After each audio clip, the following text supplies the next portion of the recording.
LSU coming in, big time rivalry, and also they got that number one in front of their name. What's the challenge with that team? It's the same challenge every weekend. You're going to face a really good pitching staff. You're going to face a team that's on a roll. We've had a lot of that here recently in the second half. So, I think our guys,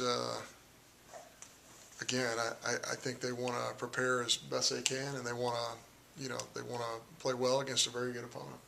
Well, that's made about the offense, but what can the pitching staff do to get you guys jump started? We just need a little bit more swing and miss. That's what has really driven us the last 4 years, is being able to get swings and misses when they matter the most. Sometimes that's the third inning, sometimes it's the seventh inning, and sometimes it's the last out of the game. We don't have as much of that. We really came into the year, as a one-seamer, two-seamer type of pitching staff with big sink, and the baseball, the lower seams on the baseball has been a little bit more of a challenge for us in that regard. I think that we're not getting the tonnage of easy, soft ground ball outs that we've gotten, along with the strikeout from our pitching staff in the last 4 years. So I think the combination of those two things have made it more challenging for us. I think the other thing too is, we just even when we put the offensive piece together, which hadn't been a ton, but when we have, those are the days we haven't pitched it well. So the two things have to work together in order for you to be really successful. You talked about getting swings and misses last night. Ross got ahead in counts, got 1-2 counts, wasn't able to get the out. What do you think the problem is there? Is it the low seam ball that's kind of hurting him and hurting other pitchers? Well, I think when you're a knowledgeable hitter and you have a good game plan against Ross, you're just not afraid to get to 2 strikes because he just doesn't have a lot of swing and miss. What Ross relies on you to do is you to put a ball in play early in the count.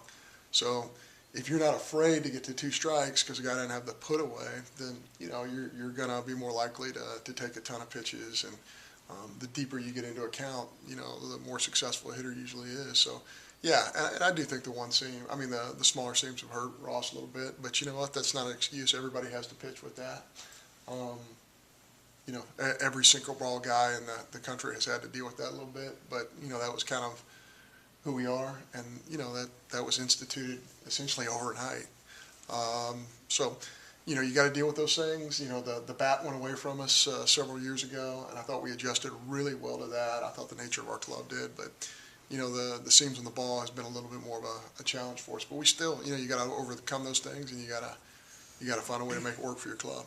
I saw Britton dressed out last night and loosening up a little bit. Is he getting pretty close to getting back? Yeah, I think Britton's got a chance to do something for us. The nature of his injury was pretty severe, though. When your kneecap comes out of its, socket, it's a pretty serious injury. And I feel bad for him, and I feel bad for our club. You want as many seniors to contribute as possible. And, he's probably our best defender on the infield, and he gives you a left-handed bat option. And quite frankly, we've needed that option. And he had just gotten healthy from something else before he got hurt, and he's finally healthy 100%. He hits a double and a home run at Kentucky, and then he's out essentially for, depending on what happens next 3 weeks, almost the entirety of the season. So, yeah, that's disappointing, but everybody has injuries, and you just gotta, you gotta roll with it and do what you can do. Despite some struggles on the offense, Wes has had a career year. What's been the difference for him at the plate in his approach? I think the biggest thing is, he's really taking care of his stride foot. He doesn't, he's not as aggressive with his stride foot, which is something, an adjustment that he's made that I feel like has really helped him a lot. And, when he first got here, he really struggled with a breaking ball, and I think he's doing a better job with that also.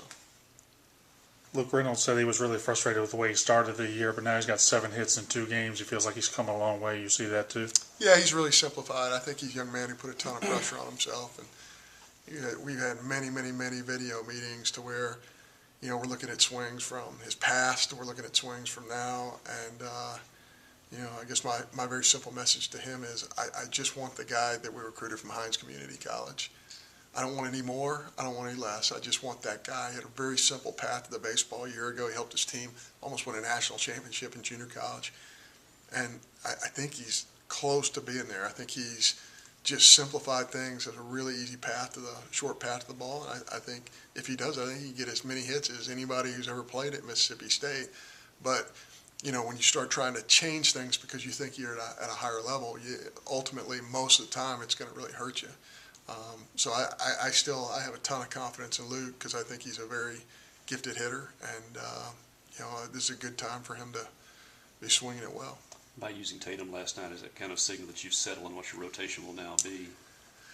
Yeah, I think Sexton threw pretty well last week. You're a little concerned about shortening guys, especially, some of our guys haven't responded too well to that, but we'll see, we'll see what transpires for this weekend. If Austin can help us win one of the first two games, it's possible we might use him there, but, based on the way he pitched last week, certainly he'd be a great option to pitch this weekend.